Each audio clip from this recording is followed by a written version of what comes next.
자, 우리 여러 가지 증명법 한번 볼 건데요. 그 전에 정의, 증명, 정리라는 용어 하나씩 보고 가도록 할게요. 자, 정의는요, 용어의 뜻을 명확하게 정한 것으로서요. 뭐랑 같다고 말씀드렸어요? 약속이랑 같다라고 생각해 주시면 된다라고 했죠. 자, 두 번째, 증명은요, 정의나 명제, 가정 또는 이미 옳다고 밝혀진 성질을 이용하여 어떤 명제가 참임을 설명하는 과정을 증명이라고 하고요. 마지막 정리는요, 참임이 증명된 명제 중에서요, 기본이 되는 것이나 다른 명제를 증명할 때 이용할 수 있는 걸 정리라고 하는 거죠. 자, 약속된 것을 정리라고 할 거고요. 증명할 때 이러한 성질에 의해서 결론을 낼 거죠. 그 이러한 성질을 뭐라고 할 거예요? 정리라고 할 거다라고 생각해 주시면 되겠네요. 자, 그러면 예를 들어서 한번 보도록 할게요. 자, 평행사변형이라는 애가 있는데 두 쌍의 대변이 각각 서로 평행한 사각형도 평행사변형이고 두 쌍의 대변의 길이가 각각 같은 평행한 사각형도 평행사변형이겠죠. 마찬가지로 아래 것들 읽어보시면 이게 어떤 사각형이에요? 평행사변형을 뜻하고 있어요. 그러면 문제가 뭐가 된다고요? 용어의 뜻을요, 여러 가지를 정하면 혼란이 생길 수 있어요. 누가 봐도 평행사변형이라는 애는 얘여야 돼요. 그쵸? 근데 누구는 이걸 얘기하고 누구는 이걸 얘기하면 혼란이 올 수 있다고요. 그래서 뭐 하기로 했어요? 두 쌍의 대변이 각각 서로 평행한 사각형을 평행사변형이다 라고 정했어요. 아, 그러니까 이런 사각형을 어떤 사각형으로 부르기로 했다고요?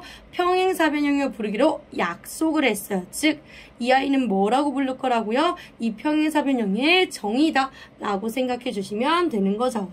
그러면 그 아래에 있는 애들은 우리가 중2 때 배웠죠? 이 아래에 있는 애들은 뭐다? 평행사변형의 성질이다 라고 생각해 주시면 되고요. 이러한 성질을 평행사변형이 왜 갖게 됐는지 증명을 통해서 한번 살펴본 적이 있죠.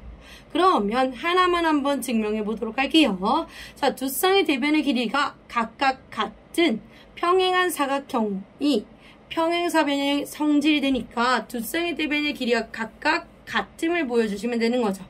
자, 평행사변형이기 때문에 어떤 성질을 갖고 있어요? 두 쌍의 대변의 길이가 각각 평행하다는 성질을 갖고 있어요. 그렇기 때문에 우리가 뭐를 그으면 대각선을 그려주시면 평행하기 때문에 뭐에 의해서? 평행선의 성질에 의해서 뭐가 성립해요? 억각이라는 애가 성립해요. 자, 억각이라는 애는요, 평행선의 성질에 의해서 어떻다? 서로 같다. 마찬가지죠. 반대쪽도 평행하기 때문에 평행선의 성질에 의해서 억각은 서로 같다가 되는 거죠. 그러면 뭐에 의해서?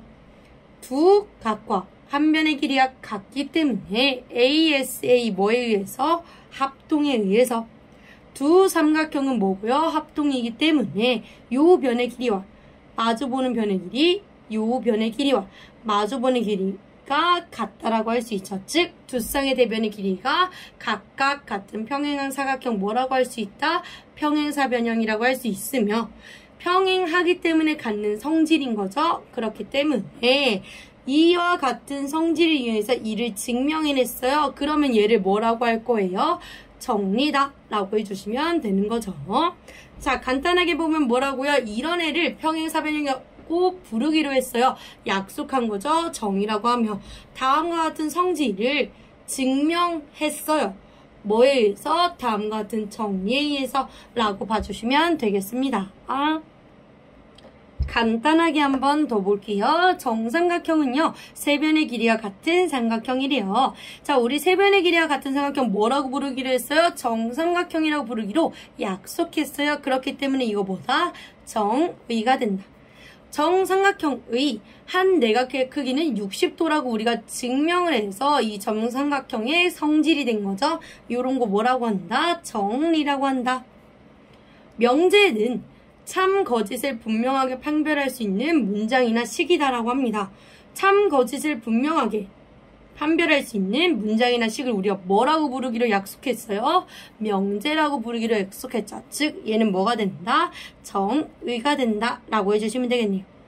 실수 a에 대해서 a제곱은요 0보다 크거나 같다 라는 게 당연한 얘기인데 이것도 실수에 대한 하나의 성질인 거죠. 즉 뭐가 된다?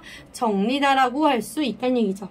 우리 실수의 정의는 뭐예요? 유리수와 무리수 전체를 통합해서 실수라고 부르기로 약속했습니다. 요거 실수의 정의 아니고 정리임을 알아두시면 되죠. 그럼 우리 다음 보도록 할게요. 개념 확인 1번 한번 볼게요. 이등변 삼각형은 두 변의 길이가 같은 삼각형이다. 우리 두 변의 길이가 같은 삼각형 뭐라고 하기로 했어요? 이등변 삼각형이라고 부르기로 약속했어요. 그렇기 때문에 얘는 뭐가 된다고요? 약속이기 때문에 정의다라고 해주시면 되고요. 이등변 삼각형이 두 밑각의 크기는 같다. 라는 성질을 이등변 삼각형이 갖고 있는 거죠. 이거 뭐가 되는 거예요? 정리가 되는 거죠. 정의 간단하게 뭐를 얘기한다고요? 약속을 얘기하고 정말 간단하게 얘기하자면 정의가 아닌 애들 정리라고 하면 된다 라고 생각해 주셔도 괜찮습니다. 다음 개념 가도록 할게요. 명제의 증명 한번 보도록 할게요. 자, 이제부터 명제를 증명할 건데요. 몇 가지 방법이 있다? 두 가지 방법이 있다는 얘기죠. 자, 첫 번째 방법은 뭐를 이용하겠다고 합니까? 대우를 이용을 할 거고요. 두 번째는 귀류법이라고 하는데 새로운 용어가 등장하는 거죠. 자, 대우법 먼저 보도록 할게요. 자, 대우를 이용한 증명법은요. 명제 P이면 Q이다가 참이면 누구도 항상 참이라고 했어요? 그 대우 역시 항상 참이라고 했죠. 그걸 이용을 할 거란 얘기죠. 그래서 명제 P이면 Q이다가 참임을 증명할 때 그 대우 not Q이면 not P이다가 참임을 증명하는 방법이래요. 무슨 소리예요? 명제 P이면 Q이다가 참인지 아닌지 확실하지 않아요.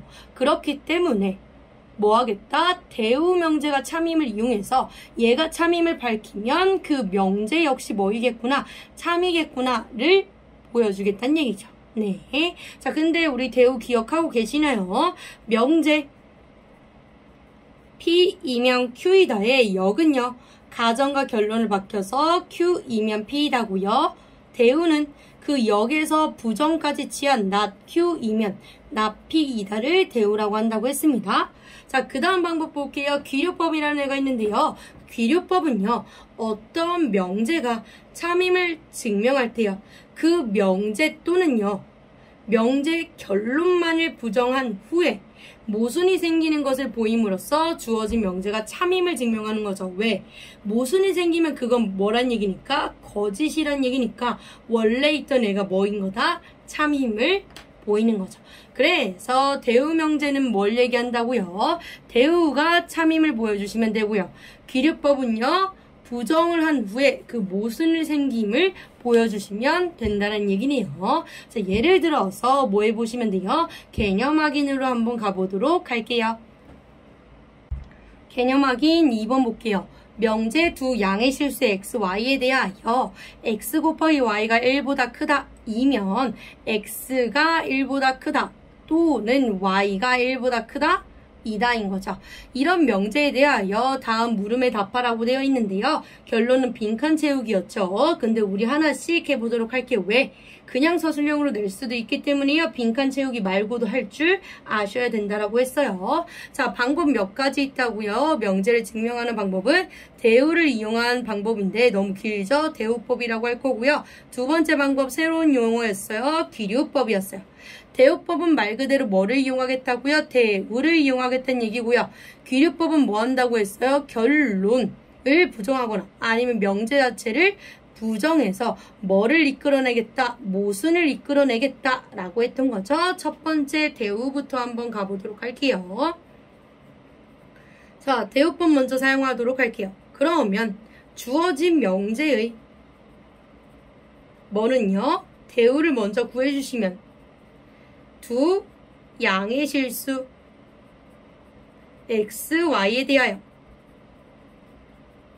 왜 여기는 그대로 쓰는 거예요? 가정은 뭐뭐이면 앞에 있는 애고요. 이쪽이 결론이 나인 거죠. 그러면 가정과 결론의 위치를 바꾼 후에 부정까지 해야 되니까 x가 1보다 작거나 같고 그리고 y도 1보다 작거나 같다가 되는 거죠. 이거이면 부정 해주셔야죠. xy가 1보다 작거나 같다. 이다가 뭐가 되는 거예요? 주어진 명제의 대우가 되는 거죠. 자, 그러면 이 대우 명제가 뭐임을 보여주시면 돼요? 참임을 보여주시면 원래 명제도 뭐다? 참인 거죠. 그러면 얘라는 가정하에 얘가 참임을 보여줄 거니까요. 얘를 사용해서 얘가 됨을 보여주시면 되네요. 그러면 x가 1보다 작거나 같다를 가지고요. 얘를 증명할 건데요. 얘가 되려면 뭐 해주시면 돼요? 얘한테 양변에 y를 곱해주시면 되겠죠. 그래서 x는 1보다 작거나 같다의 뭐에 양변에 뭐를 곱한다고요? y를 곱해주면 어떻게 돼요? xy가 y보다 작거나 같다 이다가 되는 거죠. 작거나 같다 이다가 되는 거죠. 자, 그때 가정이 끝나지 않았어요. x가 1보다 작거나 같다 이지면 y도 1보다 작거나 같다 이다요. 즉 얘에 의하여 xy는 y보다 작거나 같다이면 1보다 작거나 같다이므로 xy도 마찬가지로 뭐가 되겠어요? 1보다 작거나 같다 이다가 되겠죠. 따라서 대우 명제가 참이므로 주어진 명제도 뭐다? 참이다 라고 해주시면 되겠습니다. 자, 기네요. 그쵸? 그래도 생각보다 짧고 간단하신 거 보이시죠? 그 다음 귀류법 가도록 할게요. 두 번째 귀류법 한번 볼게요. 자, 또 쓰는데 오래 걸리니까요. 미리 써왔어요. 자, 두 양의 실수 xy에 대해서 xy가 1보다 크다 이면 뭐 한다고 했어요? 결론을 부정하기로 했어요. x가 1보다 작거나 같다. 그리고 y가 1보다 작거나 같다 이다인 거죠.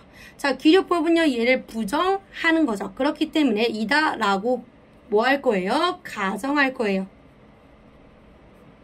자, 왜 가정하냐면 차이점이 있기 때문이죠. 얘는 대우라는 애가 참임을 증명하기 위해서 가정으로서 결론이 참임을 보여줬다면 얘는 부정을 한 걸 이미 참이다라고 보는 거예요. 그렇기 때문에 이렇다라고 가정을 한 거죠. 이미 참이라고 생각하고 있는 거예요. 그러면 얘는 보여주기 위해서 가정이 결론됨을 보여줘야 되기 때문에 가정만을 사용했지만 얘는 이미 얘가 참이라고 생각을 하고 있어요. 즉 가정을 가지고 와서 증명을 하든 결론을 가지고 와서 증명을 하든 상관이 없습니다. 자, 그렇기 때문에 이렇게 가정하자라고 했고요. 그러면 결론에 있는 x가 1보다 작다를 가져와 주시고 똑같이 얘임을 보이기 위해서 얘의 양변에 뭐를 곱하겠어요? y를 곱하겠습니다. 곱하면 xy가 y보다 작거나 같다이고 이 y라는 애가요 1보다 작거나 같다인 거죠. 곱하면 얘가 되는 거죠. 그러면 어디에 모순이 생겨요? xy가 1보다 크다에 뭐가 생기므로? 모순이 생기므로 우리가 가정한 요 부분이 거짓이죠. 그렇기 때문에 원래 주어진 명제가 참인 거죠. 네. 그래서 모순이 생기므로 원래 명제 또는 주어진 명제 누가요? 두 양의 실수 xy에 대해서 xy가 1보다 크다이면 x가 1보다 크다 또는 y가 1보다 크다 이다가 참이다 라고 해주시면 되겠습니다.